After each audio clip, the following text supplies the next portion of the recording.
Hello everyone, welcome to my channel. I am Paniksha Bhardwaj. तो आज के लेक्चर में हम क्लास 7th की एसएसटी का चैप्टर नंबर 4 जिसका नाम है द मुगल एम्पायर, इसके बारे में हम देखेंगे। ठीक है, इस चैप्टर की जो है वो दो वीडियोस आएंगी आपके पास, एक तो आज, एक जो है हम नेक्स्ट क्लास में करेंगे। दैट मीन्स कि जब नेक्स्ट लेक्चर दूंगी तब, क्योंकि ये थोड़ा सा चैप्टर लेंथी है इसलिए एक ही वीडियो में मैं पूरा कंक्लूड नहीं करके बता सकती। दैट्स वाई इसके दो पार्ट्स की डिवीजन रहेगी इस चैप्टर की। तो एक आज जो है वो हम आज देखेंगे कि आज वाले वीडियो में हमने क्या क्या पढ़ना। ठीक है, तो चैप्टर का नाम क्या है, जैसे कि मैंने अभी आपको बताया था, मुगल एम्पायर। तो इस चैप्टर के अंदर जो मेन फोकसिंग हमारे पास टॉपिक्स हैं वो है मुगल एम्परर्स, यानी कि मुगल एडमिनिस्ट्रेशन के अंदर राजा कौन कौन था। ठीक है, किस किस राजा ने रूल किया। उसके बाद मुगल एडमिनिस्ट्रेशन जो थी वो कैसी थी, और उसके बाद मुगल एम्पायर का डिक्लाइन कैसे हुआ। ठीक है, मुगल एम्पायर जो थी उसका अंत कैसे हुआ। तो सबसे पहले हम देखेंगे मुगल एम्परर्स कौन है। ठीक है, अब मुगल एम्परर्स में जो सबसे पहला राजा यानी कि जिसने इस मुगल एम्पायर की फाउंडेशन रखी थी उनका नाम था बाबर। ठीक है, इन्होंने 1526 से लेके 1530 सेंचुरी तक क्या किया, रूल किया। इनका पूरा नाम था जहीरुद्दीन मोहम्मद बाबर। इन्होंने इंडिया के अंदर 1526 सेंचुरी के दौरान जो मुगल एम्पायर थी उसकी नींव रखी। अगर हम इनके पापा की बात करें तो इनके पापा का जो था ना वंशज, ठीक है, अगर इनका जो वंश था पापा की साइड से तैमूरियन था, और इनकी मम्मी की साइड से चंगेज़ खान से जो था इनका वंश बिलोंग करता था। दैट मीन्स मम्मी जो थी वो चंगेज़ खान की रिलेटिव थी। अब आप बोलोगे मैम यहाँ पे GENGHI है लिखा हुआ, तो आप चंगेज़ क्यों पढ़ रहे हो, आप इसको गिनीज़ क्यों नहीं पढ़ रहे। एक्चुअली इनका नाम है चंगेज़ खान। ठीक है, ये वर्ड जो है ना ये चंगेज़ खान ही इसको बोला जाता है, इसको गिनीज़ खान नहीं पढ़ा जाता है। ठीक है, फिर क्या है, अगर हम इनके वंश की बात करें तो इनके पापा की साइड से तैमूरियन वंशज है इनका, और अगर हम इनकी मम्मी की साइड से बात करें तो इनका चंगेज़ खान से वंश जो है वो बिलोंग करता है। उसके बाद क्या है, ये जो थे फरगाना के रूलर बने, जो कि सेंट्रल एशियन प्रिंसिपैलिटी, यानी कि वहाँ पे सेंट्रल एशियन, ये एक मेन पॉइंट था उस समय का, सेंट्रल एशिया का। फरगाना में के ये रूलर बने 12 साल की उम्र में। फिर उसके बाद धीरे धीरे करके इन्होंने अपने पापा को सक्सीड किया, पापा को यानी कि पापा को हरा के खुद राजगद्दी में बैठे, अपने नोबल्स को सक्सीड किया, अपने अंकल्स को सक्सीड किया, और खुद राजगद्दी पे आके बैठ गए। फिर उसके बाद इन्होंने काबुल को कैप्चर किया 1504 सेंचुरी में। फिर उसके बाद इन्होंने जो था एक कन्क्वेस्ट जो था, यानी कि एक युद्ध जो था, संघर्ष जो था वो लड़ा। समरकंद, समरकंद एक जगह का नाम है, वहाँ पे इन्होंने युद्ध किया जिसमें ये जीत तो गए, बट ये समरकंद में अपना कंट्रोल जो था वो एस्टैब्लिश नहीं कर सके। ठीक है, ये अब आप पिक्चर देख लें, बाबर की ये पिक्चर है, ये मतलब इस तरह से कुछ दिखते थे। एग्जैक्ट तो वैसे नहीं होंगे, बट ये कुछ डिपिक्शंस के थ्रू जो है वो रिप्रेजेंटेशन दी जाती है। अब क्या है, अब हम आगे देखेंगे, जैसे कि बहुत सारे सेंट्रल एशियन इन्वेडर्स, यानी कि जो बाहर से आके जिन्होंने एशिया के ऊपर क्या किया, इन्वेड किया, एशिया के ऊपर अपना रूल एस्टैब्लिश किया, उन्हीं में से बाबर जो थे वो भी बहुत ज़्यादा क्या करते थे, इंडिया की तरफ अट्रैक्ट हुए। अट्रैक्ट होने का मतलब आकर्षित हुए। क्यों आकर्षित हुए, क्योंकि इंडिया के अंदर इमेंस वेल्थ थी, यानी कि दौलत बहुत ज़्यादा थी। ठीक है, वो किसी भी चीज़ को लेके बोल सकते हो। आपने भी सुना होगा कि पहले टाइम पे बोला जाता था इंडिया सोने की चिड़िया है। ठीक है, दैट्स वाई जो बाहर से लोग आते थे, जब वो इंडिया को देखते थे तो वो यहाँ से सारा अपना मतलब सामान वगैरह भर के यहाँ से लेके इंडिया को खाली करके चले गए। जैसे ब्रिटिशर्स भी आए, मुगल्स भी आए, उसके बाद अफगानीज भी आए, और भी बहुत सारे रूलर्स आए इंडिया के अंदर जिन्होंने यहाँ पे रूल किया और यहाँ से खजाना भर के ले गए बाहर। तो तभी जो था इंडिया के अंदर पैसा बहुत ज़्यादा था, तभी बाबर जो था वो भी इंडिया की तरफ अट्रैक्ट हुआ। उन्होंने क्या किया, इंडियन किंगडम्स को इन्वेड करना शुरू कर दिया। ठीक है, उनके ऊपर अपना रूल जो था वो एस्टैब्लिश करना शुरू कर दिया। 1519 तक ये क्या करते रहे, इंडियन किंगडम्स को इन्वेड करते रहे। 1524 में क्या हुआ, इब्राहिम लोदी जो कि दिल्ली सल्तनत के रूलर थे। अभी यहाँ पे ये बात हो रही है, अभी ये नहीं बताया कि जो आपके ये मोहम्मद बहादुर थे, ये जहीरुद्दीन मोहम्मद बाबर जो थे, अभी ये बता रहे हैं कि यहाँ पे कैसे इन्होंने अपना रूल जो था वो सेट किया। तो 1524 में क्या हुआ, इब्राहिम लोदी जो कि रूलर थे दिल्ली सल्तनत के, वहाँ पे दौलत खान लोदी जो था ना, वो इब्राहिम लोदी के अंडर एज अ गवर्नर काम कर रहा था। और कहाँ का गवर्नर था, ये पंजाब का गवर्नर था। ठीक है, तो क्या हुआ, इब्राहिम लोदी जो थे वो रूलर थे दिल्ली सल्तनत के, और दौलत खान लोदी ने क्या किया, बाबर को कहाँ पे बुलाया, इन्होंने बुलाया बाबर को इंडिया में। ठीक है, इन्होंने बोला कि भाई आप इंडिया में आ जाओ, सो दैट कि ये क्या कर सके, इंडिया को इन्वेड कर सके। फिर क्या हुआ, दौलत खान के बारे में यहाँ पे बताया हुआ, दौलत खान जो थे वो इब्राहिम लोदी के गवर्नर थे, जो कि पंजाब में क्या कर रहे थे, एज अ गवर्नर रूल कर रहे थे। तो जब दौलत खान लोदी ने बाबर को इंडिया में बुला दिया ना, तब वहाँ से जो था ये सिलसिला शुरू हो चुका था किसका, मुगल एम्पायर को एस्टैब्लिश करने का। ठीक है, धीरे धीरे करके क्या हुआ, बाबर ने जब वो इंडिया के अंदर आए, जब उन्होंने जब उनको दौलत खान लोधी ने इंडिया के अंदर बुलाया, तो सबसे पहले 1524 में इन्होंने क्या किया, लाहौर को कैप्चर कर लिया था, ठीक है। फिर उसके बाद इन्होंने धीरे धीरे पंजाब को कैप्चर किया, फिर उसके बाद ये दिल्ली की तरफ बढ़ते गए, और फिर इन्होंने क्या किया, इब्राहिम लोधी को हरा दिया। कहाँ पे, पानीपत की बैटल में। पानीपत जगह का नाम है, वहाँ पे युद्ध हुआ, पहला पानीपत का युद्ध हुआ जो कि 1526 में लड़ा गया था, और इस बैटल में किन्होंने, बाबर ने इब्राहिम लोधी को हरा दिया। अब आपको ये पिक्चर दिख रही होगी, आप ये पिक्चर देखें, ये एक डिपिक्शन है, ठीक है, ये एक रिप्रेजेंटेशन दे रही है फर्स्ट बैटल ऑफ पानीपत की। फिर उसके बाद क्या हुआ, बाबर जो थे ना, उनको राजपूतों को भी हराना था, सो दैट कि वो अपनी एम्पायर को कंसोलिडेट कर सके। कंसोलिडेट करना यानी कि वो अपनी एम्पायर को मजबूत कर सके, और वो मजबूत कैसे कर सकते थे, राजपूतों को भी हरा के। इस समय पे एक फॉर्मिडेबल राजपूत अलायंस जो थी, फॉर्मिडेबल राजपूत अलायंस यानी कि जो राजपूतों की एक एसोसिएशन थी, बहुत ही काबिल एसोसिएशन जो थी, जो कि राणा संगा जो थे, एक राजपूत रूलर थे, जो कि मेवाड़ के मतलब जहाँ, जो कि मेवाड़ में क्या कर रहे थे, मेवाड़ एक जगह का नाम है, वहाँ पे ये रूल कर रहे थे।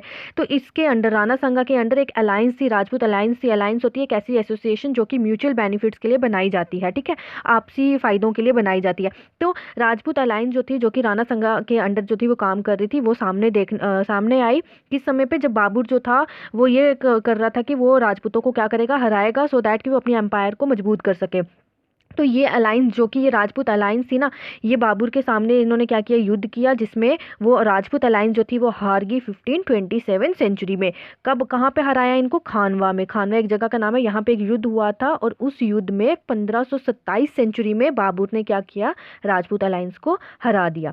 इन्होंने, यानी कि बाबर ने, मेदिनी राय ऑफ मालवा, मालवा भी एक जगह का नाम है, मालवा के एक राजा थे मेदिनी राय, उनको भी इन्होंने क्या कर दिया, हरा दिया। बहुत सारे अफगान चीफ्टियंस, चीफ्टियंस का मतलब होता है सरदार बोल सकते हो, या आप हेड बोल सकते हो, ठीक है। अफगान के बहुत सारे हेड थे, उन्होंने भी सबड्यू का मतलब होता है, यानी कि उनको भी हरा दिया, किसने, बाबर ने। फिर क्या हुआ, अपनी डेथ से पहले, ठीक है, before his death in 1530 century, इनकी डेथ हो चुकी थी कब, 1530 सेंचुरी में इनकी डेथ हुई, लेकिन अपनी डेथ से पहले ये सक्सेसफुल रहे अपने रूल को इंडिया के अंदर मजबूत बनाने में। फिर क्या आया आगे, के बहुत सारे अकॉर्डिंग टू हिस्टोरियंस, ठीक है, बहुत सारे हिस्टोरियंस के अकॉर्डिंगली बाबर जो थे वो एक ग्रेट वॉरियर थे, महान योद्धा थे, एक एबल जनरल थे, और एक बहुत अच्छे लीडर भी थे। ये लिटरेचर को बहुत ज़्यादा प्यार करते थे, एंड खुद भी ये एक पोइट थे और स्कॉलर थे। फिर क्या हुआ, he was fluent in Persian and Arabic. Fluent का मतलब होता है जिनका फ्लो अच्छा होता है, ठीक है। पर्शियन और अरेबिक लैंग्वेज बोलने में भी इनका फ्लो बहुत अच्छा था, बहुत अच्छे से उसको बोल लेते थे। And wrote his on biography in Turkish. Biography का मतलब होता है लाइफ स्टोरी, ठीक है, लेकिन जो अपनी कहानी के बारे, अपनी मतलब लाइफ के बारे में खुद लिखता है या अपनी कहानी खुद लिखता है, तो उसको ऑटोबायोग्राफी बोलते हैं, ठीक है। तो क्या हुआ, इन्होंने अपनी कहानी लिखी, अपनी लाइफ हिस्ट्री के बारे में इन्होंने लिखा टर्किश लैंग्वेज में, तो इनकी ऑटोबायोग्राफी, यानी कि इनकी बुक का नाम क्या है, जो इन्होंने बुक लिखी उसका नाम है बाबर नामा। तो उस बाबर नामा में इन्होंने क्या बताया, इन्होंने बताया कि भाई उस बुक में जो उस बुक है ना वो बाबरनामा, उसमें पूरी जो थी इनकी लाइफ इंडिया के अंदर कैसी रही उसके बारे में इन्होंने लिखा है। उस बुक के अंदर इन्होंने क्या किया है, इन्होंने फ्लोरा फना जियोग्राफी और लोग, इंडिया के लोगों के बारे में लिखा हुआ है, उनके बारे में डिटेल डिस्क्रिप्शन दी हुई है। फिर उसके बाद हमारे पास नेक्स्ट जो रूलर आए वो कौन थे, हुमायूं। इन्होंने 2 बार रूल किया। पहला था इनका 1530 से 1540 तक, यानी कि 10 साल। फिर उसके बाद 1555 से 1556 सेंचुरी तक, यानी कि 1 साल फिर और रूल किया। अब इनके 2 बार रूल करने का क्या मतलब इसके पीछे क्या रीज़न था, तो वो भी हम पढ़ेंगे।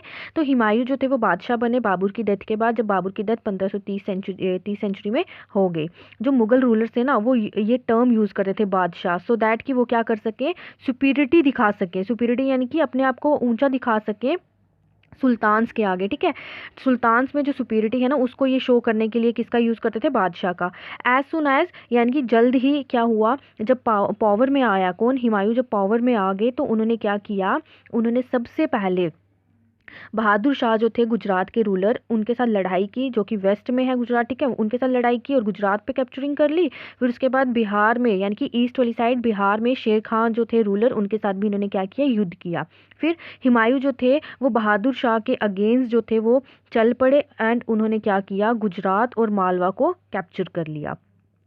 उसी समय पे जब उन्होंने गुजरात और मालवा को कैप्चर किया ना, उसी समय पे क्या हुआ, बाबर ने सॉरी हुमायूं ने किसको, शेर खां को भी इन्वेड किया, और उसको इन्वेड करने के बाद आगरा पे अपना कंट्रोल जो था वो एस्टैब्लिश कर दिया। अब जो हुमायूं थे वो ईस्ट वर्ड्स यानी कि ईस्ट वाली तरफ भी जाने लगे, और वहाँ पे भी जो जो उनको रूलर मिले उनको भी फेस करने लगे।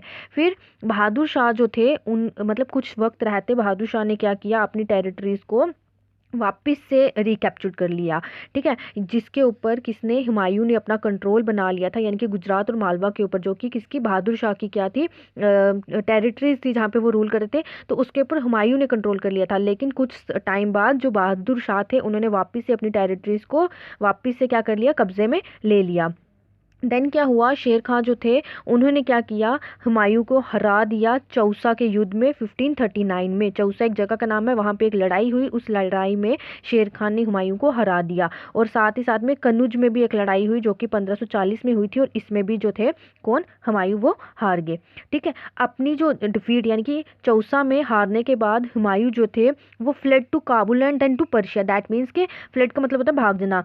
जब वो चौसा में अपनी लड़ाई हार गए शेर खां के साथ, तो वो कहाँ चले गए, भाग गए काबुल में, और फिर काबुल से आगे वो पर्शिया चले गए। जब वो वहां से भाग गए तो फिर पीछे कौन रूल कर रहा था, तो 1540 से लेके 1555 तक पीछे रूल कौन कर रहा था दिल्ली में, अफगान्स। ठीक है, अफगान्स का रूल आ गया। फिर क्या हुआ, 4 सालों तक हुमायूं ने किसकी, पर्शियन किंग की क्या की, उनकी पनाह में रहे, उनकी हेल्प ली, और उनकी मदद से हुमायूं ने काबुल और कंधार को भी क्या कर लिया, कैप्चर कर लिया 1555 सेंचुरी में। फिर उसके बाद क्या हुआ, कुछ टाइम बाद शेर खां भी मर गए, यानी कि 1545 सेंचुरी में शेर खां की डेथ होगी, और वो अपने पीछे वीक सक्सेसर जो थे वो छोड़ के गए। यानी कि जो रूल करने वाले राजा थे ना, अपने पीछे वो कमज़ोर थे, वो इतनी अच्छे से जो थे वो दिल्ली को नहीं, दिल्ली के अंदर अपने रूल को नहीं चला सके, जिस वजह से इस चीज़ का फ़ायदा उठाया किसने, हुमायूं ने। और वो क्या कर वहाँ से यानी कि काबुल और कंधार से वो वापस कहाँ आए, दिल्ली में, और उन्होंने दिल्ली को वापस से रिकैप्चर, दिल्ली और आगरा को वापस से क्या कर लिया, रिकैप्चर कर लिया 1555 सेंचुरी में। हुमायूं जो थे 1 साल के बाद उनकी डेथ हो गई। कैसे उनकी डेथ कैसे हुई, तो क्या हुआ, वो अपनी लाइब्रेरी में थे, तो अपनी लाइब्रेरी में वो सीढ़ियों के ऊपर चढ़े हुए थे, वहाँ से वो नीचे गिरे, और जिस वजह से उनकी डेथ होगी। इनकी भी एक बायोग्राफी लिखी गई, यानी कि इनकी भी लाइफ हिस्ट्री के बारे में लिखा गया है, और उस बुक का नाम है हुमायूं नामा। हुमायूं नामा जो था वो किसने लिखा था, गुलबदन बेगम ने। गुलबदन बेगम जो थी वो हुमायूं की क्या थी, वाइफ थी। तो ये जो हुमायूं नामा बुक लिखी गई ना, किसके बारे में, हुमायूं के बारे में। तो इस बुक के अंदर जो थी वो पूरी किसकी लाइफ हिस्ट्री, यानी कि हुमायूं की लाइफ जो थी वो कैसी रही उसके बारे में बताया हुआ है। ठीक है, ये मैंने आपको पिक्चर नहीं बताई, आप देख लेना, ये हुमायूं की पिक्चर है। ठीक है, इस तरह से कुछ दिखते थे वो, उनका प्रीफेस कुछ ऐसा था। फिर उसके बाद ये देखो, ये भी एक जो है यहाँ लिखा हुआ है, Humayun tomb in Delhi. That means tomb का क्या मतलब होता है, मकबरा, या फिर आप बोल सकते हो समाधि। दिल्ली के अंदर ये हुमायूं का एक समाधि बोल सकते हो, या मकबरा बना हुआ है, ये इस तरह से कुछ दिखता है वो। फिर हुमायूं की जब डेथ होगी तो उसके बाद कौन से रूलर आए, उसके बाद आए रूलर शेर शाह सूरी। इन्होंने कहाँ से कहाँ तक रूल किया, 1540 से 1545 सेंचुरी तक, यानी कि सिर्फ 5 साल तक ही रूल किया। अब क्या था, इनका नाम था शेर खां।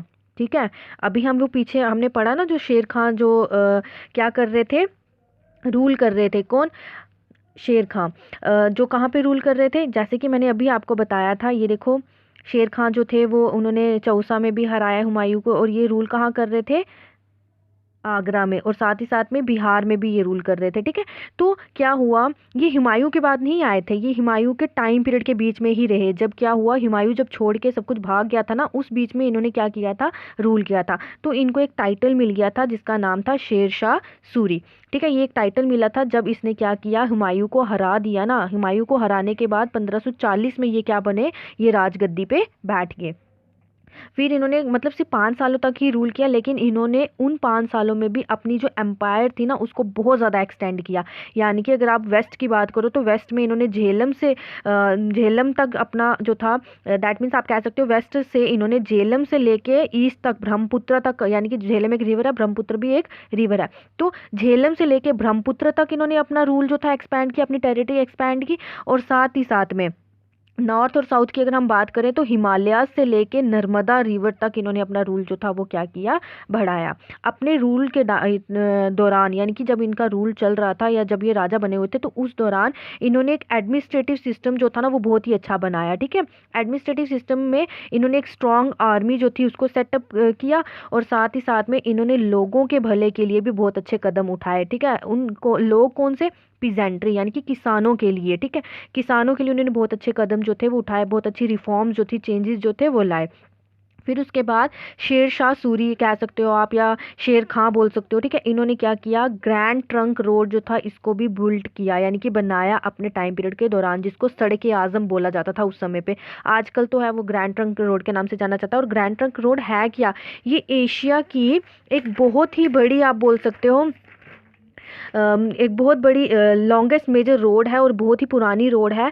2500 ईयर्स तक इसने एक लिंक बना के रखा था सेंट्रल एशिया और इंडियन सब कॉन्टिनेंट के बीच में। ठीक है, तो ये उस समय पे सड़क आजम जो थी, जिसको आज के टाइम पे क्या बोला जाता है, ग्रैंड ट्रंक रोड। ठीक है, ये किसने बनाई थी, शेर खान ने बनाई थी। फिर उसके बाद इन्होंने बहुत सारी बिल्डिंग्स जो थी वो भी बनाई, रोड्स बनाई इन्होंने, और साथ ही साथ में ये भी ध्यान रखा कि जो ट्रैवलर्स आते हैं बाहर से यहाँ इंडिया में आ रहे हैं, तो इनकी सुरक्षा का भी इन्होंने बहुत ध्यान रखा। इन्होंने ट्रेड और कॉमर्स को भी बहुत ज़्यादा इंकरेजमेंट दी। साथ ही साथ में इन्होंने रुपया जो था उसको इंट्रोड्यूस किया अपने टाइम पीरियड के दौरान पे, और ये काफ़ी समय तक जो था, मतलब लंबे समय तक ये एक स्टैंडर्ड कॉइन रहा। उसके बाद जो है, ये सिर्फ एक रूलर नहीं थे, ये आर्किटेक्चर के पैटर्न जो थे वो भी थे। अब पैट्रॉन क्या होता है, गार्डियन बोल सकते हो या संरक्षक बोल सकते हो। ठीक है, ये मतलब आर्किटेक्चर को भी बहुत ज़्यादा क्या करते थे, सराहते थे। फिर उसके बाद हमारे पास जो नेक्स्ट रूलर आते हैं ना, उनका नाम है अकबर। ठीक है, अकबर जो है, यानी कि हुमायूं के बाद जो है वो अकबर आए। उन्होंने रूल कब तक किया, तो 1556 से लेके 1605 सेंचुरी तक इन्होंने रूल किया। अकबर जो थे ये हुमायूं के मतलब एक बेटे थे, जिन्होंने अपने बाप को हराया अब उनकी डेथ के बाद, यानी कि सक्सीड किया, उनको हटाकर खुद ये राजा बने। यानी कि जब इनके बाप की डेथ होगी तो उसके बाद ये राजा बने 1556 में। और जब ये राजा बने ना, इनकी एज सिर्फ 13 साल थी। ठीक है, तो क्या बोला है, ये इनका जन्म जो था किसका, अकबर का, ये किसके, हुमायूं के बेटे थे, और इनका जन्म जो था वो आमरकोट में हुआ, जो कि 1542 सेंचुरी में। जब हुमायूं एग्जाइल में थे, एग्जाइल यानी कि जब हुमायूं जेल में थे, तो क्या हुआ, अकबर जो था तब उसको किस में इंटरेस्ट था, हंटिंग में, राइडिंग में और स्वॉर्ड प्ले में। हंटिंग यानी कि शिकार करने में, घोड़सवारी करने में बोल सकते हो, क्योंकि उस समय गाड़ियाँ तो इतनी नहीं होती थी, तो घोड़सवारी करने में और साथ ही साथ में तलवारबाजी करने में जो थे, ये इनका इंटरेस्ट था। इन्होंने कभी भी जो है वो ना ही लिखा और ना ही कभी पढ़े ये। जब ये राजा बने, या आप बोल सकते हो जब ये मुगल एम्परर बने, तो ये सिर्फ 13 साल के थे, तब इनको इतनी समझ नहीं थी। सो दैट्स वाई इनके लिए एक रीजेंट रखा गया। रीजेंट क्या होता है, यानी कि राज्य करने वाला, यानी कि सारे काम जो थे वो बैरम खान बताते थे, और इम्प्लीमेंट कौन करता था, अकबर करता था। तो क्योंकि ये छोटी उम्र के थे, इसीलिए क्या हुआ, बैरम खान को इनका रीजेंट रख दिया गया, या आप बोल सकते हो राज प्रतिनिधि रख दिया गया, सो दैट कि वो उनको क्या करे, गाइड करे। अपने कुछ मतलब जब ये राजा बने ना, कौन, अकबर जब राजा बने, तो अपने उस टाइम पीरियड के दौरान इनको स्टार्टिंग में बहुत सारी क्या करने पड़ी, मतलब प्रॉब्लम जो थी, चैलेंजेस जो थे वो फेस करने पड़े। किससे, शेर शाह के डिसेंडेंट्स से। अब शेर शाह के जो डिसेंडेंट, यानी कि जो वंशज थे ना, जो शेर शाह सूरी के आगे बच्चे बोल सकते हो आप, या आगे कोई भी थे, पोते दोते जो भी आप बोल सकते हो। ठीक है, डिसेंडेंट वंश उन्हीं को बोलते हैं। और हेमू के थ्रू इनको बहुत सारी प्रॉब्लम जो थी वो फेस करनी पड़ी, जिन्होंने क्या किया हुआ था, कैप्चर किया हुआ था दिल्ली को 1556 सेंचुरी के दौरान। फिर क्या हुआ, फर्स्ट बैटल जो था 15 कब हुआ था, 1526 में। ठीक है, फर्स्ट बैटल ऑफ पानीपत। तो सेकंड बैटल ऑफ पानीपत जो था वो कब हुआ, 1556 में, जिसमें क्या हुआ कि अकबर और हेमू, हेमू भी एक क्या थे, राजा थे जो कि दिल्ली में रूल कर रहे थे। तो हेमू को अकबर ने क्या किया, हरा दिया, और खुद जो थी विक्ट्री यानी कि जीत जो थी वो हासिल कर ली। बैरम खान जो थे ना, वो हर चीज़ जो थे वो अकबर के बिहाफ पे क्या करते थे, मैनेज करते थे। और कब तक मैनेज किया इन्होंने, 1556 से लेके 1560 तक। ठीक है, जब तक अकबर जो थे वो थोड़े बड़े होते, उनको समझ आती, तब तक जो था उनका सारा राजपाट जो था वो कौन संभाल रहे थे, बैरम खान। देन उसके बाद क्या हुआ, ड्यूरिंग दिस टाइम, यानी कि 1556 से लेके 1560 का जो टाइम पीरियड था, इस टाइम पे ग्वालियर, जूनापुर और राजपूताना ये सारी जगहें जो थी वो किसके कंट्रोल के अंडर आ गई थी, अकबर के। और अकबर यहाँ पे क्या करने लगे, रूल करने लगे। अब आप ये देखेंगे ये सारा जो है ये अकबर के टाइम पीरियड का जो है वो क्या है, ये मतलब पूरा मैप जो बनाया हुआ है ना, यहाँ पे ये जो येलो कलर हुआ यहाँ पे पूरा जो था क्या कर रहे थे, अकबर रूल कर रहे थे। ये एम्पायर थी अकबर के टाइम पीरियड की। ठीक है, नेक्स्ट क्या आता है हमारे पास कि 1560 में क्या हुआ, अकबर ने अपनी कैपिटल जो थी वो दिल्ली से आगरा शिफ्ट कर दी। पहले जो थी ना वो कैपिटल कहाँ पे थी, वो कैपिटल सिर्फ दिल्ली में थी, लेकिन अब फिर उन्होंने अपनी कैपिटल सिटी कौन सी बना दी, आगरा। कुछ हिस्टोरिकल सोर्सेज जो है वो हमें अकबर के रीन यानी कि अकबर के टाइम पीरियड के बारे में बताते हैं, जिसमें कुछ क्रॉनिकल जो है यानी कि कुछ क्रॉनिकल्स यानी कि जैसे अबू फजल एक राइटर थे, बदूनी जो थे ये भी एक राइटर थे, जैसे जैसे उनके कोर्ट में राइटर्स आते गए, पॉइंट्स आते गए, वो उनके बारे में लिखते गए। ठीक है, क्रॉनिकल्स होता है जैसे एक सीक्वेंस में लिखना, पहले अबू फजल आए फिर उन्होंने अकबर के बारे में लिखा, उसके बाद बदूनी आए उन्होंने लिखा, फिर और जो जो आते गए वैसे वैसे वो लिखते गए। अबू फजल जो है ना ये क्या, इन्होंने अकबरनामा लिखा, जिसमें अकबर के मतलब अकबर के रूल के टाइम पीरियड की पूरी कहानी बताई हुई है। और इनके बारे में ये जो अकबरनामा है इनकी इसके ऊपर 3 बुक्स लिखी गई थी। पहली वॉल्यूम जो थी ना, या बोल सकते हो जो पहली बुक थी वो किसके साथ डील करती थी, वो डील करती थी कि अकबर की एंसिस्ट्री कैसी है। एंसिस्ट्री दैट मीन्स कि अकबर का वंश कैसा है। ठीक है, कौन से वंश से बिलोंग करते थे, कैसे उनका बर्थ हुआ, उनकी स्टार्टिंग के जो डेज थे उनके बारे में लिखा गया। सेकेंड वॉल्यूम जो है वो डील करती है इवेंट्स ड्यूरिंग हिज रीन, यानी कि अकबर के टाइम पीरियड के में जितने भी इवेंट्स हुए, कि जितने भी मतलब बोल सकते हो कोई भी मतलब कोई इम्पोर्टेंट बोल सकते हो आप इवेंट हुआ, इवेंट यानी कि दैट मीन्स कि कोई घटना बोल सकते हो आप। ठीक है, कोई वाक्य हुआ अकबर के टाइम पीरियड के दौरान पे, तो उसके बारे में जो था वो सेकंड वॉल्यूम में लिखा गया था, अकबरनामा की सेकंड वॉल्यूम में। और जो थर्ड बुक बोल सकते हो या फिर अकबरनामा की जो तीसरी वॉल्यूम थी ना, जिसको आने अकबरी बोला गया है। ठीक है, आईने अकबरी बोलो, आने अकबरी बोलो, कुछ भी बोल सकते हो आप। ठीक है, या ये थर्ड वॉल्यूम जो थी इसमें क्या है, अकबर की पूरी जितनी भी एडमिनिस्ट्रेशन थी ना, जहाँ पे मतलब कैसे रन करना है स्टेट को, या कैसे मतलब अलग अलग जगह पे काम करना है, वो सारा जो था वो इस थर्ड वॉल्यूम में बताया हुआ था। अकबर की पॉलिसीज़ क्या है, अकबर की नीतियाँ क्या है, अकबर किस तरीके से देख रहा है, या अकबर कैसा चाहता है एडमिनिस्ट्रेशन हो, वो सारा जो है वो इस बुक में लिखा गया है। उसके बाद एक बुक और है, मुंतखा उत तवारीख। ठीक है, तवारीख का मतलब होता है डेट। तो ये एक बुक लिखी गई थी, ये लिखी थी किसने, बदूनी ने। तो इस बुक में भी बदूनी जो थे उन्होंने अकबर के रूल के बारे में क्या किया हुआ है, बताया हुआ है।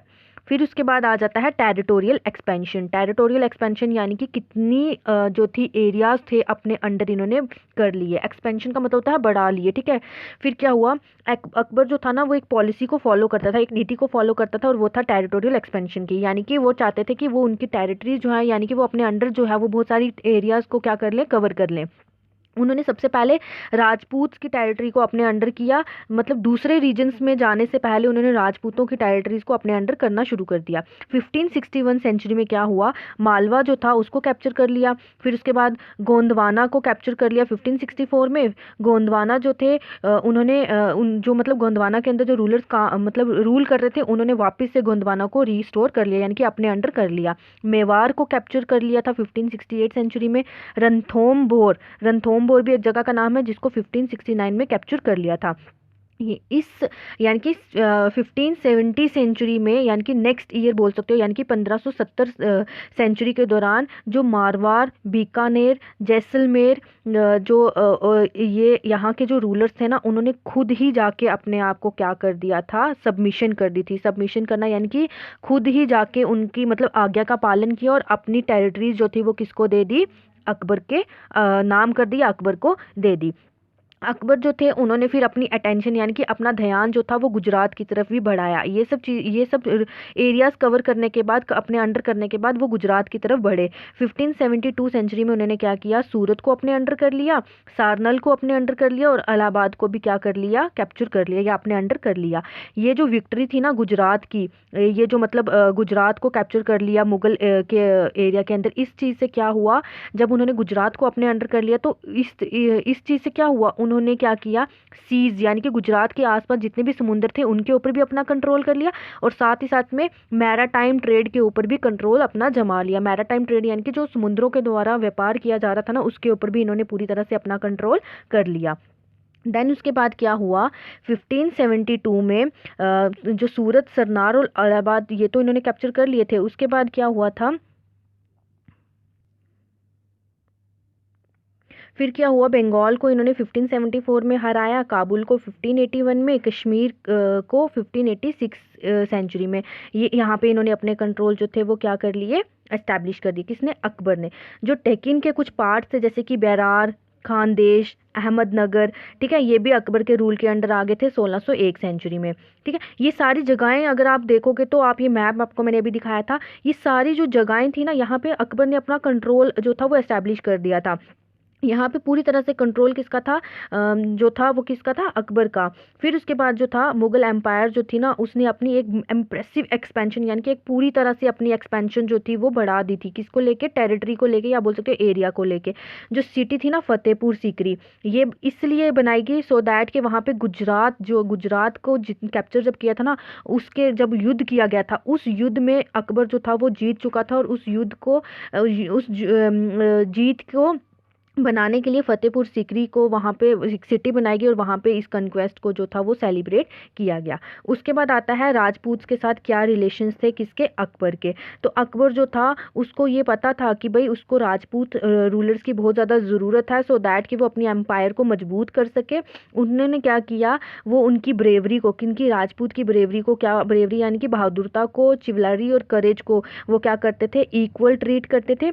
चिवलरी का मतलब होता है शौर्य को, ठीक है, उनके शौर्य को या उनकी वीरता को वो इक्वली क्या करते थे, ट्रीट करते थे, एक ही तरीके से जो थे वो देखते थे। फिर उसके बाद जो था उन्होंने क्या किया, एक रिलेशन बनाया, कॉरिडियल रिलेशन बनाया, एक ऐसा रिलेशन बनाया मुगल और राजपूत के बीच में अपने टाइम पीरियड के दौरान। और साथ ही साथ में मैट्रिमोनियल अलाइंसेस जो थी वो भी दोनों के बीच में की गई। मैट्रिमोनियल अलाइंसेस का मतलब होता है कि शादियाँ जो थी, यानी कि राजपूत जो थे, राजपूतों की बेटियों से भी शादी की गई। किसने, अकबर ने की। उन्होंने, अकबर जो थे उन्होंने एक राजपूत प्रिंसेस थी अम्बेर की, ठीक है, अम्बेर एक जगह का नाम है, तो वहाँ की एक प्रिंसेस थी, उनसे शादी की जिसका नाम था जोधा, ठीक है। तो उनके पिता जो थे, उस प्रिंसेस के जो पिता थे राजा भैरमल, वो एक हाई रैंक में मुगल कोर्ट के अंदर उनको एक हायर रैंक दिया गया, एक ऊंचा ओहदा दिया गया। उनके जो बेटे थे और उनके जो पोते थे उनको भी एडमिनिस्ट्रेटिव, मुगल स्टेट के अंदर एडमिनिस्ट्रेटिव यानी कि डिफरेंट डिफरेंट ऑफिस के अंदर उनको जो था मुगल स्टेट यानी कि जहाँ जहाँ अकबर का रूल था वहाँ वहाँ पे कुछ कुछ ऑफिस के अंदर जो था उनके बेटों को, किसके, जो राजा भारमल थे, ठीक है, राजा भारमल के बेटों को और पोतों को, या दोते भी बोल सकते हो, पोते भी बोल सकते हो, उनको क्या किया गया, काम दिया गया। अकबर जो थे उन्होंने बहुत और भी बहुत सारी राजपूत प्रिंसेस से क्या की हुई थी, शादी की हुई थी। और जो राजपूत रूलर्स थे ना, वो अकबर की सुपीरियरिटी को मानते थे, और साथ ही साथ में वो अपना जो था ना, वो अपनी जो किंगडम्स में उनका ये मानना था कि भाई अगर हम अकबर के साथ अच्छे से अपने संबंध रखेंगे तो वो हमारे साथ जो है मतलब कुछ बदसलूकी नहीं करेंगे, हमारे साथ कुछ गलत नहीं करेंगे। सो दैट वो क्या करते थे, अकबर के साथ अच्छे रिलेशन बना के रखते थे, ताकि वो अपनी किंगडम्स में, अपने राज्यों में अच्छे से काम कर सकें। लेकिन बदले में उन्हें जो था वो ट्रिब्यूट्स देना पड़ता था, यानी कि कुछ गिफ्ट्स वगैरह जो थे वो देने पड़ते थे। किसको, अकबर को। क्योंकि उन्हें पता था अगर वो अकबर के साथ अच्छे रिलेशन बना के रखेंगे तो अकबर भी उनके साथ खुश रहेगा, ठीक है। वो चाहते थे कि वो अकबर को अपना दोस्त बना के रखें, ना कि अपना दुश्मन। और भी मतलब मैक्सिमम राजपूत जो थे वो तो मान गए कि भाई हम जो है वो अकबर को अपना राजा मान लेंगे और अपनी टेरिटरीज उनको दे देंगे, सो दैट कि अकबर हमारे साथ कुछ बुरा ना करे। लेकिन कुछ राजपूत रूलर ऐसे भी थे जो कि मुगल्स को अपनी टेरिटरीज नहीं देना चाहते थे, ना ही उनकी सबमिशन जो थी, या फिर आप बोल सकते हैं वो मुगल रूलर्स को मतलब किसी तरह से चाहते थे कि वो हमारी टेरिटरीज में क्या करें, रूल करें। और वो रूलर जो थे, यानी कि जो राजपूत किंग्स जो कि अकबर की सत्ता को नहीं चाहते थे, वो कौन से थे, वो कौन कौन कौन सी स्टेट से बिलोंग करते थे, रणथंभौर और जोधपुर स्टेट से बिलोंग करते थे, जो चाहते थे कि भाई अकबर जो है वो रूल ना करे, ठीक है। लेकिन अकबर जो है उन्होंने रणथंभौर और जोधपुर को भी क्या कर लिया था, कन्क्वेयर कर लिया था, जीत लिया था। राणा प्रताप सिंह ये राजपूत रूलर थे, कहाँ के, मेवाड़ के। ये जो थे ना, ये एक स्ट्रॉन्गेस्ट ओपोनेंट बने, किसके, अकबर के। ओपोनेंट होता है यानी कि एक विरोधी बने, किसके, अकबर के। ये विरोध करते रहे अकबर का। उनकी फोर्सेस जो थी वो, यानी कि जो उनकी आर्मी थी ना, वो कहाँ पे मिली, हल्दी घाटी। हल्दी घाटी एक जगह का नाम है। यहाँ पे एक बैटल हुआ 1576 सेंचुरी में 1576 सेंचुरी में एक युद्ध हुआ जो कि हल्दी घाटी में हुआ था। और यहाँ पे क्या हुआ, राणास जो थे यानी कि जो राणा प्रताप सिंह की आर्मी थी उन्होंने वो हार गई, लेकिन हारने के बाद भी जो था ना उन्होंने अकबर की सुपीरियरिटी को नहीं माना। ठीक है, वो अकबर की नहीं चाहते थे कि अकबर को हम अभी भी सुपीरियर माने। हार तो वो गए थे वहाँ पे हल्दी घाटी के युद्ध में, लेकिन फिर भी वो राजा को अकबर को राजा नहीं मानना चाहते थे, ना ही उसको स्वीकार करना चाहते थे।